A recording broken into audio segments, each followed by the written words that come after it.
afternoon to all of you, the listeners and the viewers of the session, and very good afternoon to the panel members. I welcome each one of you on board, and it's very nice to have all of you on board. Each one of you is doing things in and around technology areas. Most of you are actually dealing with the space around the e-commerce, and I think the topic for the day that we have is also impact of COVID-19 on the entire e-commerce industry. So we will focus our entire set of questions around the impact that the COVID had on the e-commerce industry. So I would like to go across and start with my first very question, which is while COVID-19 has in general accelerated the pace for e-commerce adoption, what are the specific nuances and the current trends which you are seeing on the ground, and what are the next trends that you guys are going to see in the e-commerce field coming up in the 3 to 5 years time frame? And I would like to go across one after the other. Shauravi, I would start with you first. If you can please come forward and give your thoughts on this, please. Hi everybody. I think that we all know that COVID-19 in some ways accelerated the pace of e-commerce. What we would have wanted to do in a decade happened in the course and span of almost 6 months. I think that 2021 will be a different year because e-commerce was really the sort of platform for young, disruptive, innovative brands.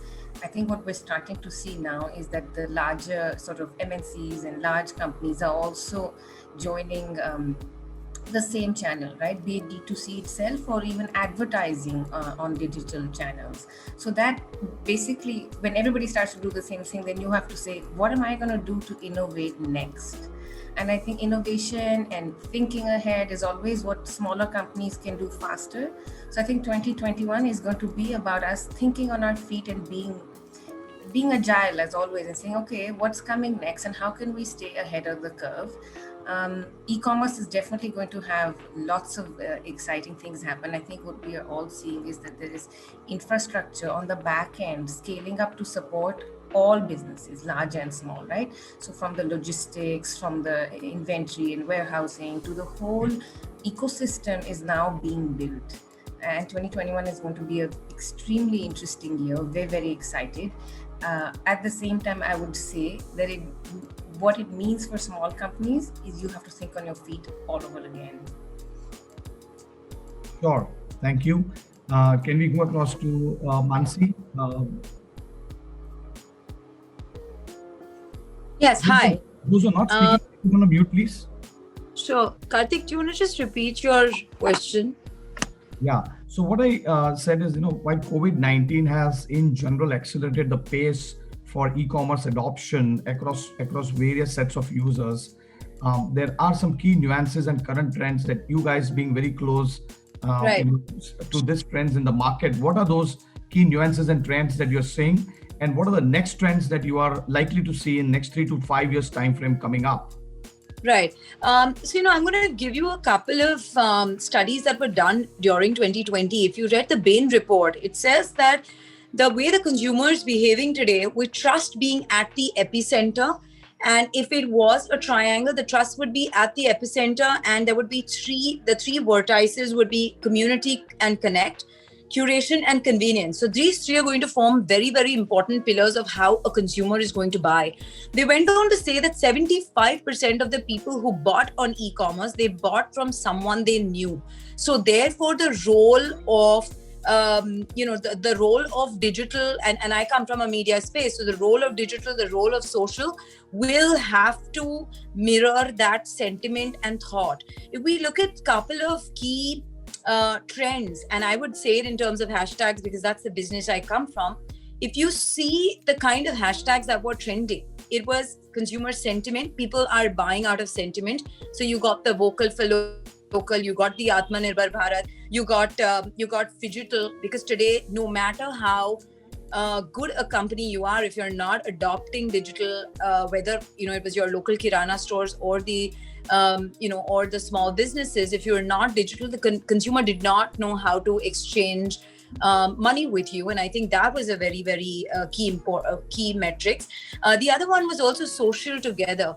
I think the consumer is becoming extremely cognizant of the fact that he wants to know what he is consuming, and they are all coming together to talk about issues. So whether it was Black Lives Matter, or it is the farmers' protest, or it was the rapes that were happening in the country.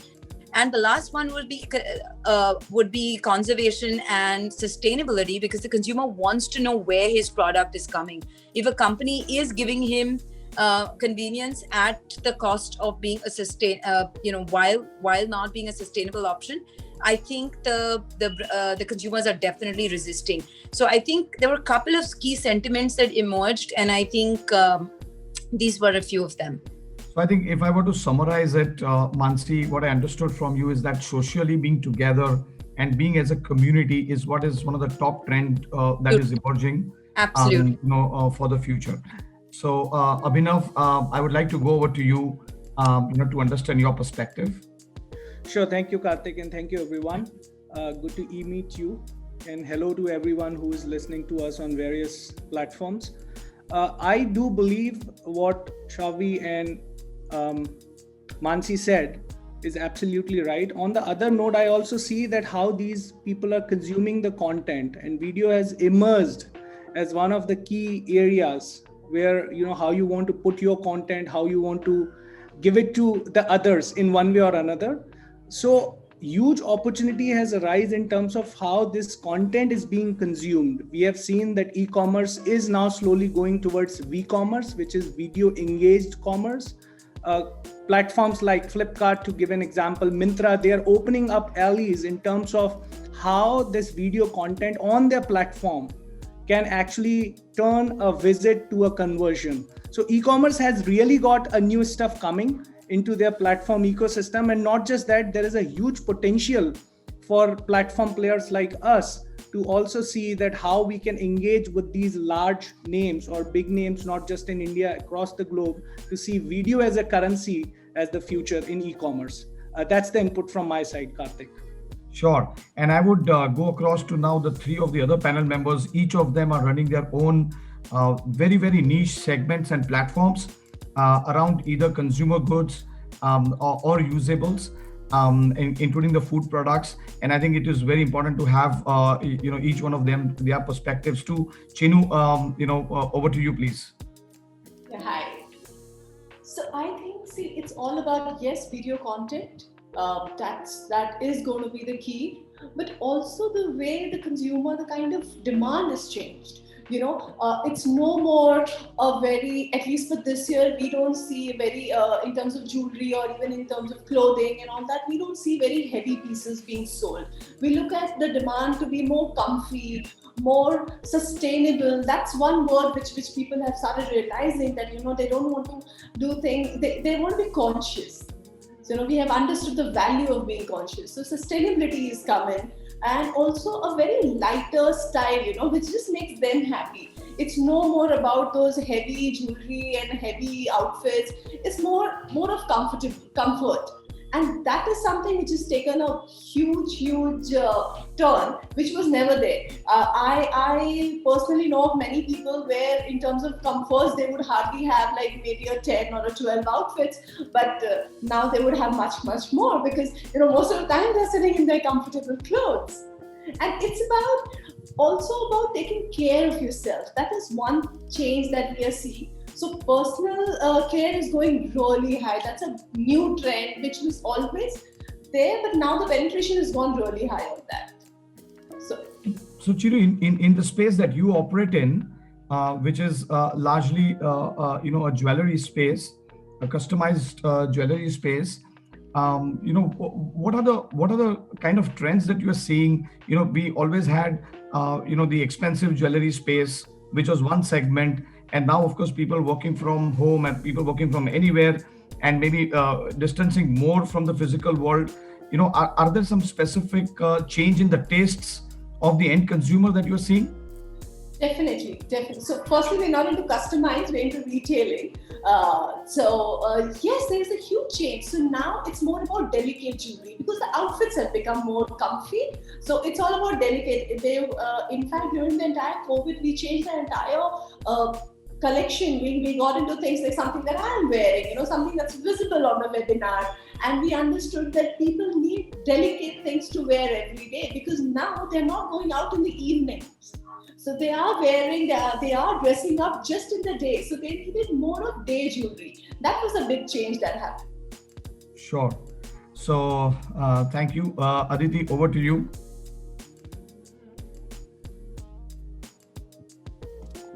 Hello everyone, thanks for having me here.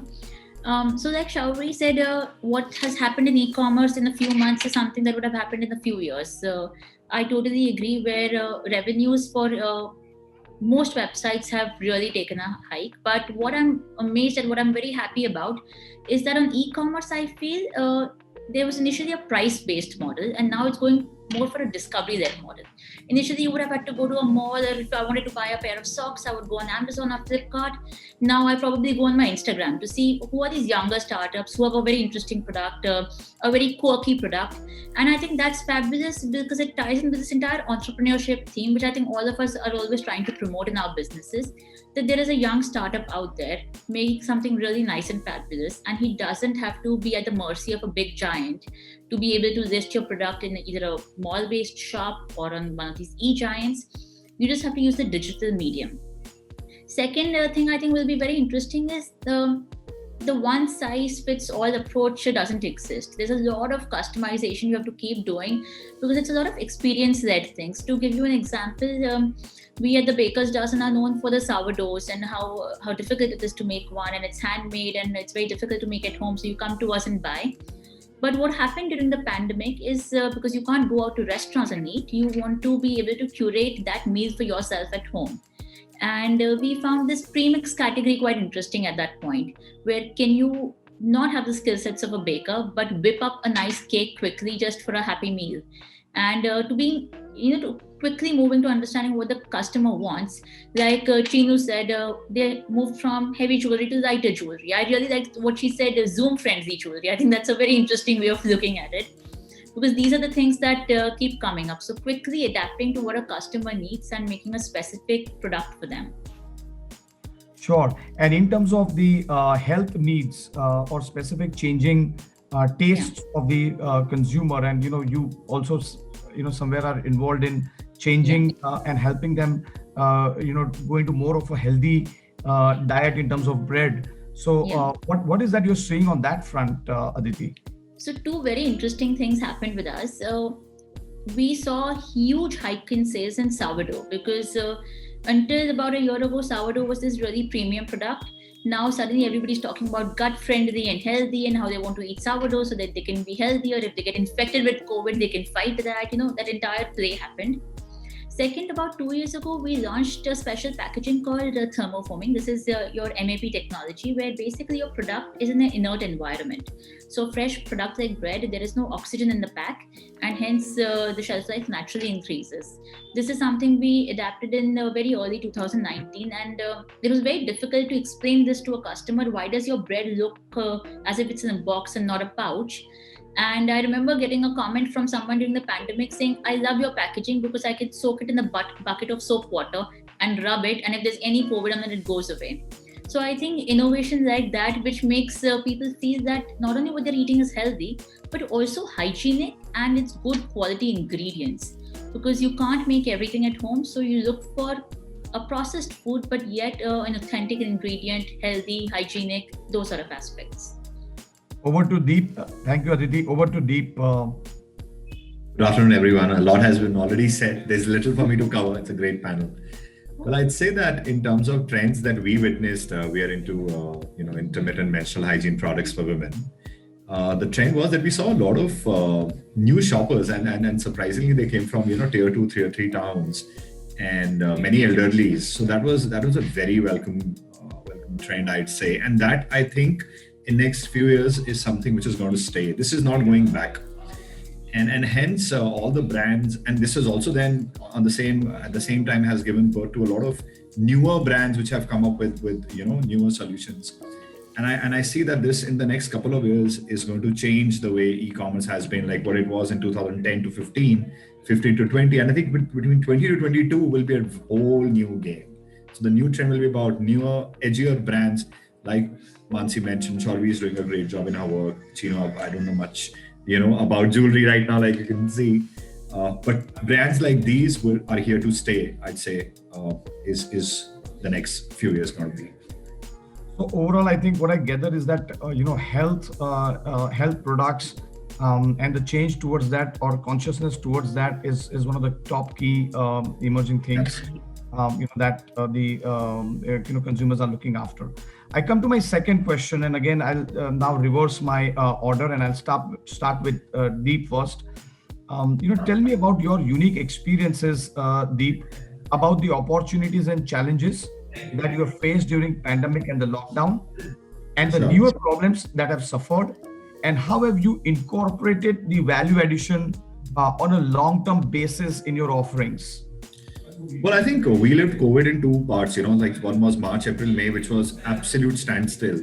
So there was very little for us to do. But after that started coming new opportunities in form of new needs. For instance, women were staying now at home, like Chinu also mentioned. So there were newer hygiene requirements, which earlier were something that you would just go to parlor and take care of, right?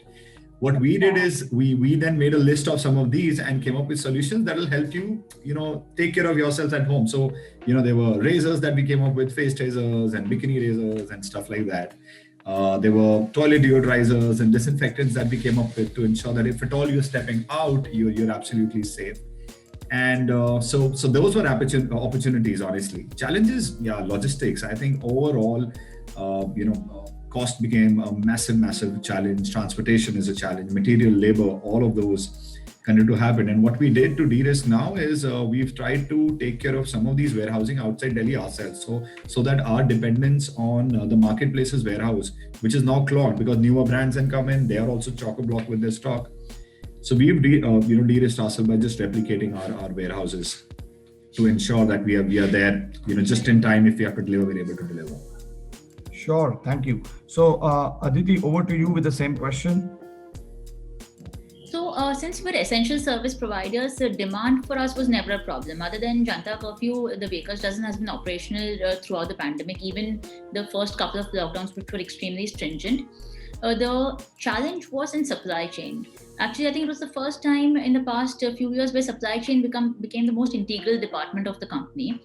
And because our cities would shut down, initially our approach, we have an omni-channel sales approach. So that means we sell in our own stores, retail, online. And where this helped us is initially in the first two lockdowns, retail was predominantly shut. E-commerce was non-existential at that point, and our stores really were the lifesaver, and we saw that becoming a big part of it. Second, having our product in different cities helped be sustainable, because if Delhi went under a lockdown, Pune opened up. If Pune went under a lockdown, Bangalore opened up, and so on. What also happened, over this period of time, we realized that our supply chain needs to be extremely flexible and nimble and be able to move and adapt to it. In supply chain, we were facing very high cost for transport of trucks and tempos, but we learned to work around that. And where that really paid off is the minute retail and e-commerce opened up, we were one of the only service providers who were ready, saying, listen, our product is there, you can keep that on your stores. And that is when we really cashed in. So did you not see one of the need coming across from your customers, who maybe at times would have questioned the healthier part? I mean, not the healthy part, but really in terms of pandemic and the COVID really spreading across. So what are you doing to make sure that your products are fully healthy and safe? Was that not something that your customers asked for? Did you not see a fluctuation in the demand, in terms of the cities where you had lockdowns and complete lockdowns? Of course, it is an essential item, no doubt about it. But of course, people would not be very often to come across, and they would look for a different kind of solutions and safety assurances. So I think, for the past 8 years, Baker's Dozen has been talking about a healthy way of living life, a natural product using good ingredients. Obviously, when we were doing this, there was no idea that a pandemic would happen one day. But that approach is towards making a more authentic product. And I think we've taken a very, very slow and organic way of expanding our business. We've not gone very highly funded, making a loss, making businesses. We've not gone down that approach. So we've done a very organic growth rate. Now, what happens is, I think at a very subconscious level, the customer understands this. A customer understands that this brand is led by a woman who's a baker who's extremely passionate about her product. And hence, she will do for my customer's child what I would do for my own child, making a good product.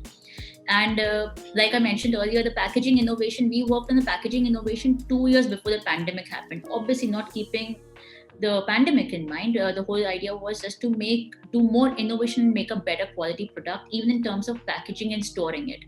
So when these sort of things are in people's mind with the Baker's Dozen. So therefore, you never faced any challenge of the fluctuation in the demand? No, not really, because customers knew that if it's a Baker's Dozen product, it must be good. And we were extremely vocal about sharing how hygienic our factory is. We've always kept our doors of the kitchen and the factory open for anyone to walk in and see what is happening. So, these are the kind of things people hide in a food place, and we actually show it off. So that's always worked well for us. So you were always, your business was always up, and you were like really working. Yeah, I would like to say the pandemic's been very kind on us. I wouldn't want to complain about it. Lovely. So, Chinu, over to you with the same question. So challenges, I think all of us face the similar challenges of supply chain and the back end. I think manpower, very, very big challenge that we face. For startups, we are normally running short of manpower. For every one job, we actually have just one person for doing two jobs technically, in most of the startups. And then suddenly when people could not come, people could not turn up, or their safety was again a very, very big challenge. And we are a product company. So when you're a product company, obviously the touch points are too many. So that was another challenge of taking care of our people, manpower, supply chain, all of that. Those were a tough time. But then opportunity-wise, I think I realized that women still wanted to look good. And rather, looking good was a bigger, because that was the only way they could feel good. So women were dressing up. I know of so many people, and you see on Zoom calls or on Instagram and all of that, women were just dressing up and sitting at home because that was the only way she could have a feel-good factor, a smile on her face, because she was not going anywhere then. So I think that was the advantage that we got. That was a huge opportunity that we got. But yes, this time her style was different. Her style was more minimal, but she still wanted to look good. And that was a big opportunity for us. So you captured the mind of an Indian woman, if I were to say, or maybe a working professional or a working woman very well, and maybe met the requirement of them sitting in front of the machine, maybe for the whole time, and maybe how does she? You've helped her to make look little more good, right? That was what you did. And suddenly her office wear was more exciting, which was never the case before. Before, for her, evenings were more exciting, and office wear was like, okay, fine, I'll just wear something and go. But now she knows she's not going anywhere else. So how many months did it really take, Chinu, for you to turn around that need, starting from March? When did you start seeing this trend going up? So for us, I never stopped working. In fact, I was working even when we were in that complete lockdown. I was working for 9 hours even at that time. So we were working through that time. I understood this because US was obviously locked down. We knew how it was going, so we understood this need, and we started working on the designs during the lockdown. So when it opened, we were super fast, turning around things, and within about 25 days, we launched our new collection. Sure. So basically, it would have taken at least two odd months or so to turn around this thing, and that's what I meant. Of course, because anyway we were planning when we were shut, so that planning was going on. And when the moment we opened, after that, it just took us 25 days to turn around the whole collection. Sure, and that's what I meant. I mean, I may not have used the right words, but that's what I meant by customized offerings, creation. Over to you, Abhinav. With the same question, Abhinav. Sure. So I have a slight different perspective here, considering we are a technology solutions company and all of these smiling faces out here are my clients in one way or another, or friends or colleagues. Where we actually found it out is, I mean, let me share some perspectives in different way, and then I'll connect the dots together. We started working on video commerce last year, okay, and we never expected something like this pandemic will happen, and fingers crossed should not happen ever again. But video commerce was something that we started in 2019, and we figured in month of March that this is going to be huge. So we started working with various e-commerce platforms as well as applications to see how these video engagements on your e-commerce platform, keeping in mind that people might not order, people might not buy anything, and you might not have manpower or supply chain ecosystem to get these things delivered. But there is one thing, that you need to still continue to engage your users so that the churn rate is not that high as you expect. So we started working on that, and we launched one of our experimental product called Be Live, and we did a very big work with PM Cares on that. We had around 25 crore viewers watch the content live on the platform in matter of 3 days, and that was exactly 2 weeks after the lockdown. It was on 10th, 11th and 12th April, or 9th, 10th, 11th April. And we figured an opportunity, so we launched our next product called Vertex, which is a virtual event and experiences platform. It's not a competitor of Zoom, but it's way different than what we anticipate today. And we also launched another product very fastly called VGift, which is an instant gratification platform. Now I'll connect the dots here. So engagement over video, personalization of video, and instant gratification, all of these three things have come together and really created a different market. It is a very niche but very scalable market for e-commerce players, for last mile digital companies. Imagine, how do you still engage with your buyer on your platform when you cannot talk to them, but at the same time they're watching your content? But if you can personalize it in some way, so when Kartik is watching that content, we are showing a suit, a blazer and tie and everything, and he's also saying, hey Kartik, thank you for visiting. But when Chinu is coming, we are showing a very nice delicate jewelry. And that's the power of this engagement commerce. So we found it as an opportunity. Of course, the timing, as Chinu said, is not the best that we expected, but we found it as an opportunity. We started working on it, but there are regular challenges, supply, manpower. Of course, we all have gone through it, and I'm sure that the hardcore e-commerce companies have really faced it in a different way. But hey, we all kind of came through it now and standing tall together, and there is a huge potential for utilize the things that we have learned in last couple of quarters now to fast forward our experiences in the coming years. So Abhinav, if there is one statement that I take away from you, is that there is a definite case for the experiential platforms, creation of experiential platforms. When you're like physically away, these are the platforms that help you. It is video, it is VGift, and all different kinds and sorts of experiential engagement platforms. But that part of the technology is very important to keep your customers engaged and continue and adopt and acquire newer customers. No, absolutely. Sorry, I was just adding some more things. Last week I was speaking to an investor, and they asked us that, Abhinav, you're talking about virtual engagements and experiences, but hey, now the world is open, right? And why would people still do that? So I said that we have made habits, and these habits are cultivated forever. So now, if you think that your CFO will approve for a trip to Barcelona to attend an event for $5,000, I'm so sorry, 99% chances that he'll not approve it or she'll not approve it. What would happen? They'll say, hey, is there a virtual platform there you can watch it? Or probably it would be free on Facebook, right? Sure. So that's the thing. And that's now into our ingrains. Absolutely, point taken. By saying that, by the way, a lot of people were looking at traveling and going everywhere after this, but yes, you're breaking a lot of hearts by saying that. Okay. Over to you, I also Mansi. want to say that this award ceremony would have been a lot more fun in person. So I agree. it doesn't take that away. Not at all. I agree with you, but we still need real world. Absolutely, I agree, and that's where the hybrid experiences is coming, right? That's the keyword. If you have to take one for 2021, it's hybrid. Sure. So, Mansi, over to you on the same question.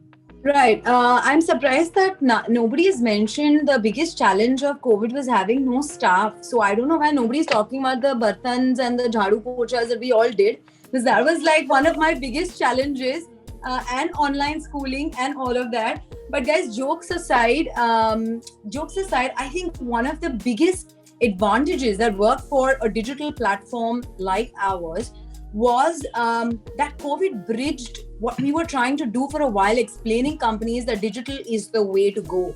Contextual buying is the way to go, right? So example, I'm a consumer of Baker's Dozen, I'm a consumer of Rubans, and I insisted on a Baker's Dozen bread, even when in a situation of no choice, because of the the personification of the brand, and second, because of the values that it had and just being there consistently over the last couple of years, that as a consumer I had faith in that brand, right? So, and plus with content being consumed at 10x the rate, as a digital company we were producing that much more content.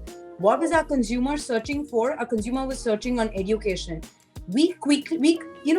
Again, I think what we all did, whether it was Aditi innovating in 2019 or Abhinav doing the same, in 2019, we were actually building for a platform to connect educators, vocational educators across the country with parents, because we already had the parents sitting on our platform. And when COVID hit, we were actually supposed to launch it towards the end of 2020. So example, you had an art teacher coming home, or you had a storytelling teacher coming home, or parents were sending their kids to different classes. We said, why don't we become a real-time lifelong access platform for parents to access these classes whenever they want. So when COVID hit, we were actually technically ready for it. So we just launched the platform.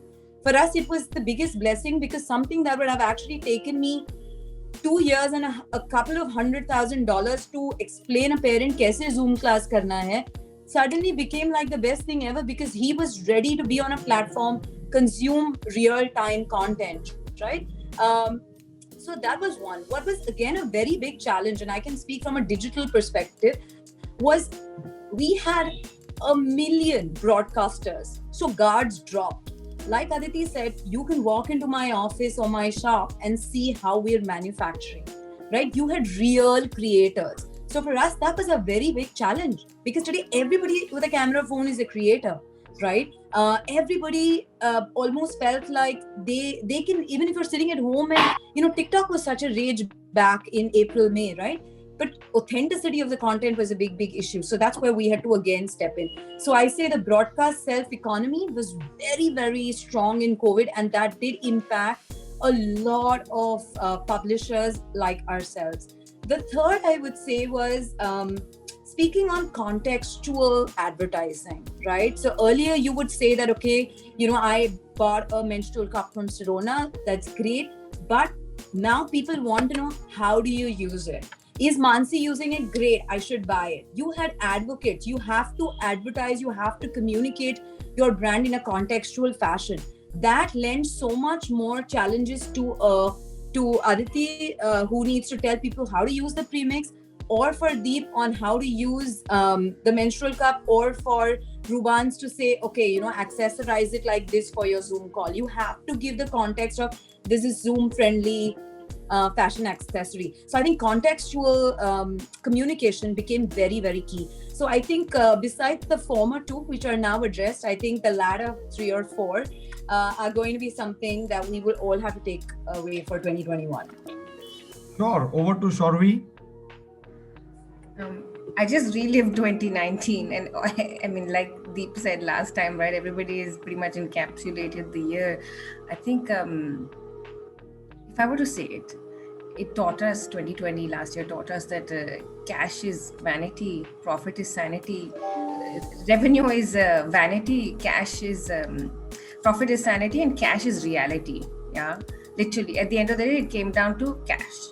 Like, do you have that money coming back. And I think the sort of March to May categorization is spot on, in that was a point where not only you managed your cash situation, but people stopped paying you, money stopped coming, people were taking stock but not paying you, all those things happened, right? And so actually we entered May, June with this, like, if someone doesn't pay us, we're not going to do business with them approach to life. And I think that's a specifically retail problem, so less so for other industries. But I feel COVID-19 was like this big moment of sustainability for companies themselves. Sustainability as a theme, yes, but sustainability in the core of what we do. Okay, agar this doesn't make sense, I won't do it. We had products where the gross margins were not great, we stopped them. We had products where it didn't make sense to ship them, we stopped them. And those were difficult decisions to take. We sat down and said, okay, all these line items, these subscriptions, these agencies, doesn't make sense, cut. Including, we had made a really fun experience center. It was so beautifully branded. It was something we spent a year doing, and in the matter of a week we said we have to shut it down. No child is going to step into this experience center for the next year. Let's stop paying the rent. And we could have taken 6 months to reach that painful conclusion, but we took all these conclusions on the 19th of March. The day before the lockdown got announced, it was really painful. I have not cried so much. In the middle of all the bartans and the homework, there was this drama. But I think that what really it did is it said, don't chase what is a mirage, right? Don't chase that which might never ever be. And like what Chinu said, it really resonated, is that we started talking to our customer, calling them, doing abandoned cart calls, just talking, and said, I also feel like always recessions are times of great opportunity. Great opportunity if you don't get scared. And I had lived through the last one, and I was like, the next one, I'm going to be ready. So, when March, April came, I was like, what can we do that is like different? And so we launched a whole new range of make-at-home cakes. Because in my own house, my kids, I'd be working and my kids would be making a cake every day. And there was more maida and more chini than I would ever want my children to be consuming, being consumed in my own house. And there I was like, mom is running a millets business and kids are eating like cake by the dozen, right? How do I fix this? And so we started listening to our customers, our own pain points, and said, let's innovate, let's do more products, let's make sensible products. And so the year was really that. It was saying, I'm going to focus on that which makes sense. And I think to end, I would like to say that sustainability is not just a buzzword anymore. We all know in our hearts, it sounds very soft and foofy to say this, right? But the world is a bit off balance. We can feel it, but we can't articulate it. And I think in our own actions and steps that we're taking, we're doing the little thing to make it better. In our businesses, the way we work, the products we make, every single person who's been speaking here, right, has been a part of that journey and movement. And that's what 2021 is going to make even better and stronger. Sure.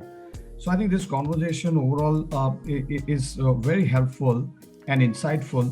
My only request to all panelists, since we have 2 or 3 more questions, and depending upon the time, I would just request if you guys can be contextual in terms of the e-commerce industry as a whole. And when you say e-commerce, basically there are the large playing aggregators out there. There are niche players, and there are other experiential players. So from that point of view, if you can have it, and plus if you can manage your responses and your thoughts in a minute, I think that will be very, very helpful.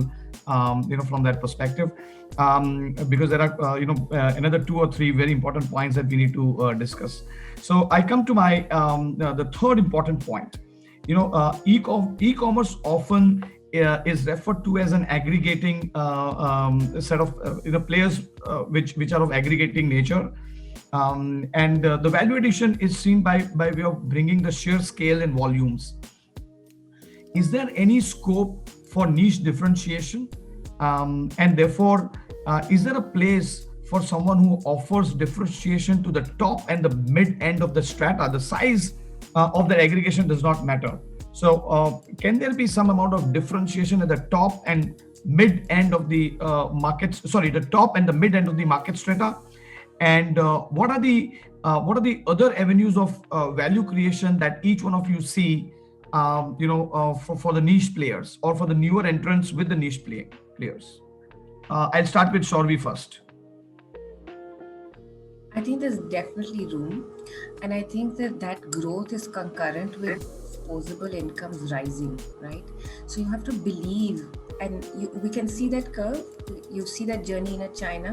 So all of us are part of this ecosystem, which is saying as the disposable income in that top and middle bracket rises, that market and the scale of it makes sense.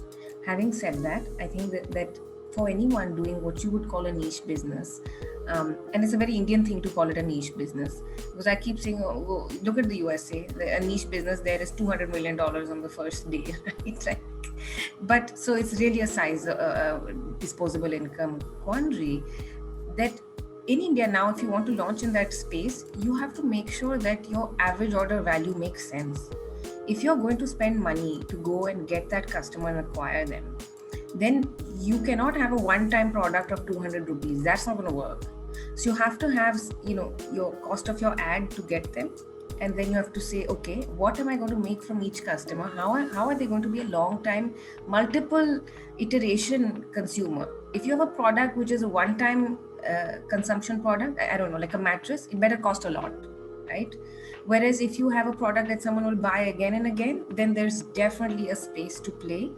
And I think that there's definitely a way to habit build. If you can differentiate your product and stay core to that promise to your consumer, yes, 100% there's a room to play. And the market is becoming bigger and bigger as time progresses, right? Even 2 years ago, I would have given you a different answer. So I think it's a very exciting time with digital adoption as well coming in play. GSTs happen, people are becoming used to paying by their credit card. We don't do COD on our website, for example, right? So all of these factors in the wider infrastructure are helping. Sure, Shauravi. Thank you. Mansi? Right. Just to very quickly sum this up, I said initially that, trust is at the core and there'll be 3 pillars. If we all just look back at what and how we've bought and what were important decision makers for us when we shopped all of last year, I have not, either I saw my friend using it, or I got it through WhatsApp, or I discovered the product on Instagram, or I saw it on a Google ad or something, but I didn't discover it on Amazon. For me, Amazon is a default convenience delivery boy, right? Who delivers at my convenience and gives me timely delivery. So I would say, again, I come back to 75% of the people, like the Bain report said, are buying from people you know. And if you give the context to people, they are going to buy from you.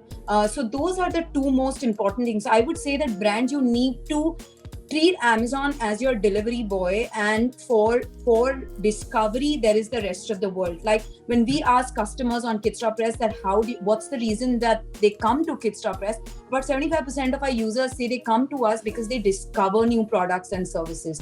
Where you buy today is whoever gives you convenience and whoever's your 24/7 local delivery guy. Sure. So I think both of you, Shauravi and Mansi, I think you guys completely believe about differentiation and the awareness about that brand. And once you have done the right things there, then you have definitely an upper edge as a differentiated offering compared to the aggregating platforms. Over to you, Abhinav. But I would really appreciate if you guys, can keep the responses within maximum a minute. I think that would be really helpful. Over to you, Abhinav, please. Sure. Thank you so much, Kartik.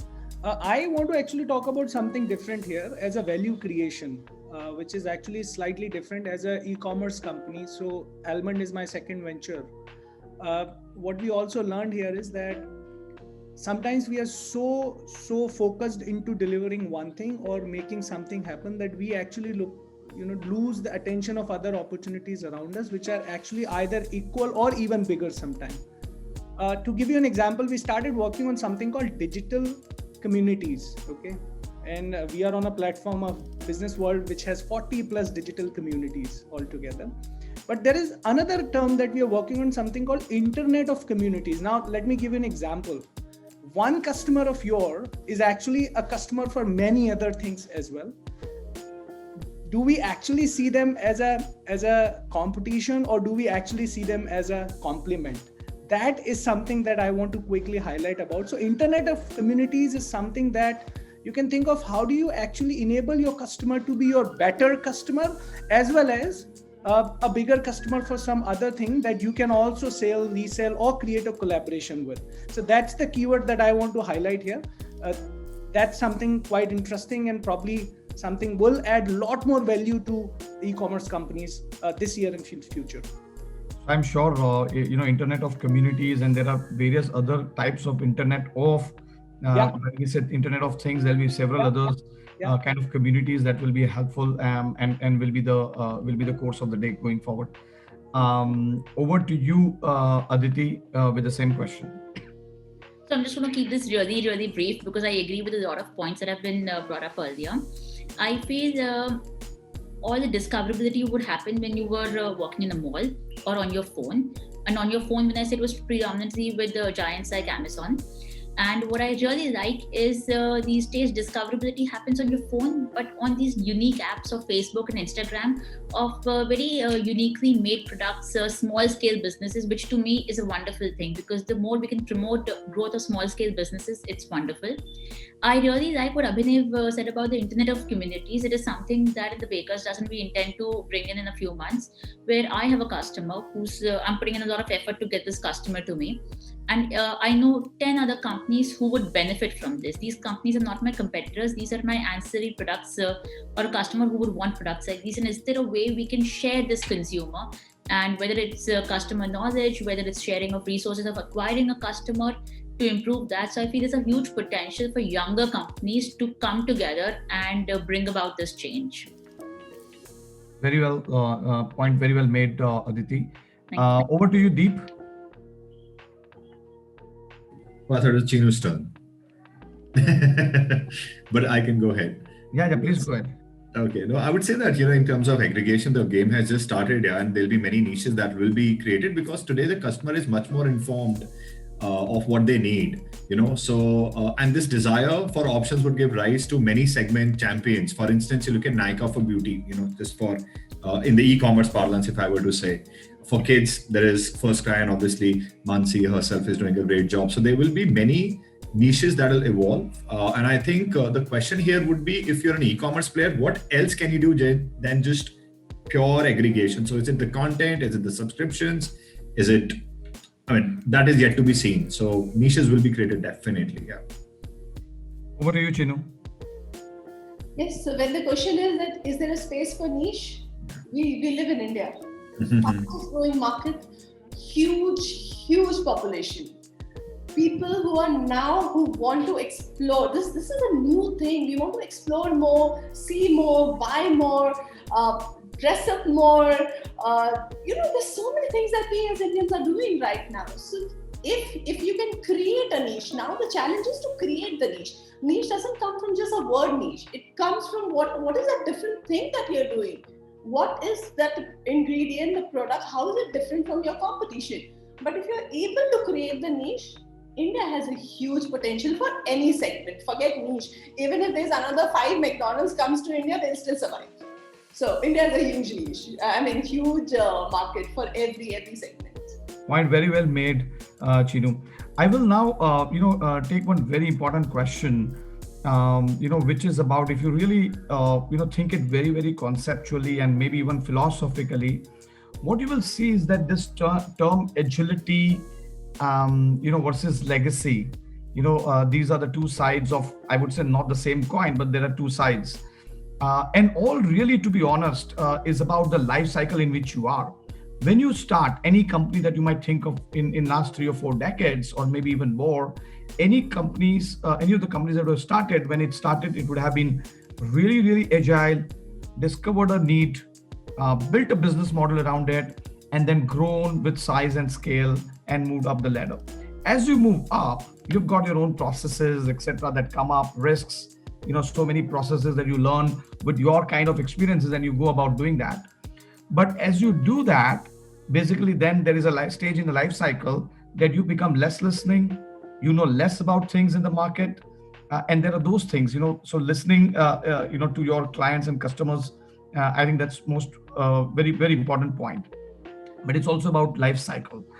But in these scheme of things, you see the marketplace, because all of this also has a link to marketplace, and the marketplace is huge, chaotic, in the sense that when there is a small need that someone finds, he creates a business case around it and rolls it out, and maybe it may be successful. And if it is successful, it becomes super successful, and everything revolves around that. But in all of this, what is important is there are two most important factors, as I said: legacy versus agility. There are things that come from legacy, things like project management is a legacy discipline. Okay. So let's say going by a systematic project management, project planning is a part of legacy thinking. On the other hand, what you see is the real, core agility of doing things. That is, make sure these things go very fast and gets turned around very fast. And, to be honest with you, there's no right and wrong. There is a place for legacy. There is a case for legacy. And there is also a case for being agile. How do you think we can combine this? And based on your own experiences, because all of you come from diverse fields, how do you combine this, to get a very, I'd say there is no thing like a perfect match into this, but how do you work around this to make sure that, while you move up the ladder, by creating this need, disrupting, going up, but at the same time, you remain agile along with what you have learned. How do you manage this? And again, I would now, start from Chinu here. Chinu, over to you, and then I'll move across. See, this is something that as founders, we have to keep it on a priority list. It's very important that our priority list, it will change. Priorities will change, but as long as it's in top 5, I'm sure we can take care of it. But with time, what happens that yes, the person attention does go a little low, but we need to form a system which talks to the consumer and gives you those reports. And that's what I do. So I have a system in place where my team talks to my customers regularly and gives me a report. But yes, there was a time when I used to do it. No. So fair point, Chinu. You talk to your customers, but at times, most of the time, the customer also does not know what he needs, right? It's reading the pulse. It's needing, the end reality that is being asked by the market. So, system in place, yes, it's very important, but I think there is something more to it in terms of this finer balance. Over to you, Deep. If you have any thoughts on this, I think that'll be really great. I'd say it all boils down to just listening to your customers, and that's at the core. Mansi said it has trust. And I would say whatever you're building, no matter what stage of business you are in, if customer is not in the center, then any system that you build will eventually collapse. So how we are going ahead with our processes is agility, innovation, natural, sustainability, whatever the terms are. If you're not talking to our customers, it's not worth it. You're not getting the right insights. So building the company in such a manner that irrespective of whether you have data, machine learning, AI, ML, whatever, you are talking to your customer every day, I think systems will work just fine. They are your best. That's the only bet that you have, actually. Sure. Listening to the customers. Aditi, over to you. So I'm going to give you an example of a very early day in the Baker's Dozen. The Baker's Dozen started in 2013 as a bread company. And my passion and my love was for bread and for sourdough. But what has always been the core value is that whatever we make is an honest product. Our communication to the customer is extremely honest. When we were not 100% whole wheat, we did not claim it to be. Even if FSSAI would give a lot of leeway for us to be able to claim. When we were not making cakes because we didn't know how to make, we did not claim to know that. And we've always spent a lot of time talking to our customers to know what is it they like and what is it that they don't like. Doesn't mean that we incorporate all of it, but we listen to them to see where this is going to go. A few years after starting the Baker's Dozen, we said, okay, let's start with cakes, but we wanted to remain honest to our core opinion. That means it's something that's come from the customer's end. It is an honest product. And really, to me, what Baker's Dozen signifies, it's not a bread company, it's an honest company. Tomorrow, I could start making tire wheels and it would still stand for the same values. So where you have to have the agility that if a customer demand changes, whether it's in terms of a delivery model, whether it's in terms of a product model, your core value of what your product quality is and service quality is, that should not change. Sure. So my essential point here is, guys, that when, let's say, a company like Amazon started, it was playing the most agile role, meeting the needs through internet channels, and meeting right on time, right the needs on time, etc. Now we are saying that, okay, it's just a mere aggregator of a delivery boy platform. My essential point is, guys, how do we really manage between the project management piece, which is more of a legacy thinking approach, versus being fully agile and making the changes like, okay, let's go ahead and do it. It may be right, it may be wrong, but you still need to have that agility. How do you do this finer balance? Over to you, Abhinav. So the process I follow is fail fast. Okay, and that's very important for us as companies. And I'm sorry, my answers are slightly bold here, because you might think of doing a project management of a very small project and make it 5 times more costly, and probably in no value after the project is delivered. Or you might want to do this project as a small project and then find out, okay, where do we fail and how fast we can revamp it up. And that's the real balance between the legacy management and the new age agility. And also consider, India as a country is the youngest country in the world. By 2020 we'll have an average age of 24, which is almost half of the US and any other countries in the world.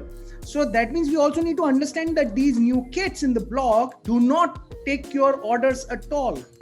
We need to give them an opportunity to say, can you tell me what are the challenges that you are facing and how you can solve them? Well, I've been very happy with the responses that I've been receiving from my team in that sense. But at the same time, I do agree with Deep and Chinu, as they said that, listening to customer is key, but listening to your people is actually the bigger key, which can crack the bigger locks. That's all I'd say. Awesome. Over to you, Mansi. Right. So I think, I would address this question a little differently. One is, I would say that, to keep a company needs agility for the systems and processes, and especially for companies built today, we need to build our systems and processes, because also, all of us here are very, very strong founders. We still want to be involved in the last leg, right? So I say that if you build your systems and processes that can feed you the data of being connected with your customer the way you want to be, build that up right up front for anybody who's building for it. Because tomorrow you will not be, when you are at a significant milestone, you will not be able to go back and build it. And that's the time you need to be agile enough to take decisions based on the systems and processes that you've created, which are reflecting data, which will help you take decisions which are more fast-paced. So I would say invest in those systems and processes, no matter what, no matter with how much or when you are starting. But and I think today you need to be, you can't say that I'm a small company, so I don't have time for systems and processes. So that would be my response to it. It's a very well made, Mansi, that systems and processes, they can be agile. You can have agile processes, but you can't do away without that. You can't say in the name of agility, okay, I'm not going to have systems and processes. Like I can't be 10 years down in a company and then start building the systems and processes and designing the SOPs then, right? So I think that's very, very critical to us. It will never work. Yes, absolutely. Over to you, Shauravi.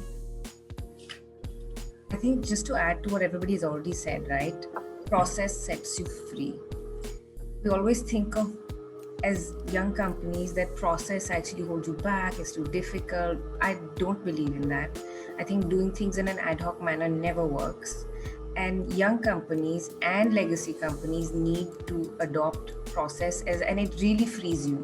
So there is no biting that bullet. And I think innovation, I love your questions, by the way, because you're asking us 2-3 different things in the same span of breadth, right?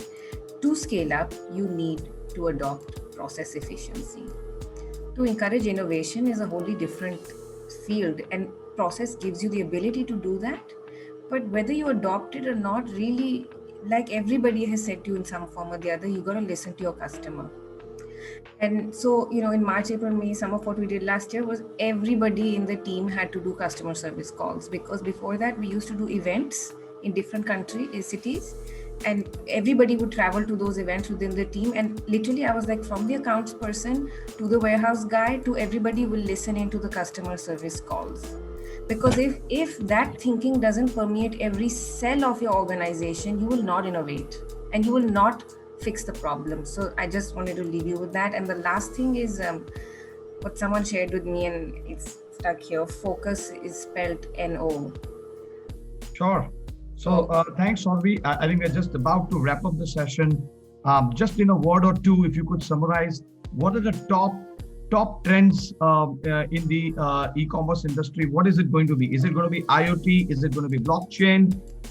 Is it going to be machine learning, artificial intelligence?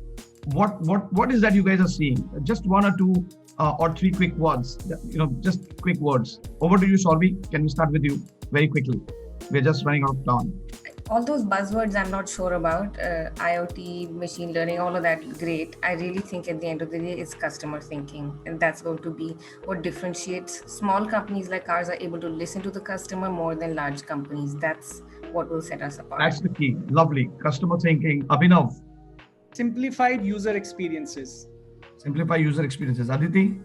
I just want to say that I want to find a way of using technology to be better connected to my consumer. Sure. Deep. Very sorry, Deep. It'll be innovation and content. Those are the buzzwords. Chinu. Innovation and content. I'll go with his words. Yes. Mansi. Right, I would agree with all of them, and I would just sum this up as people will buy from trust. I feel all of the words that you mentioned will be great executions of all the great products that we're all trying to build, but I think the core will remain trust, community connect, contextual buying. That will definitely hold it together, and community and connect. I think those, and broadcast itself. I think those are the couple of key buzzwords for me for 2021. So thank you all so much, all the panel members and business world. I think it's been a very, very insightful and a takeaway session for all of us. Very lovely panel. Thank you so much.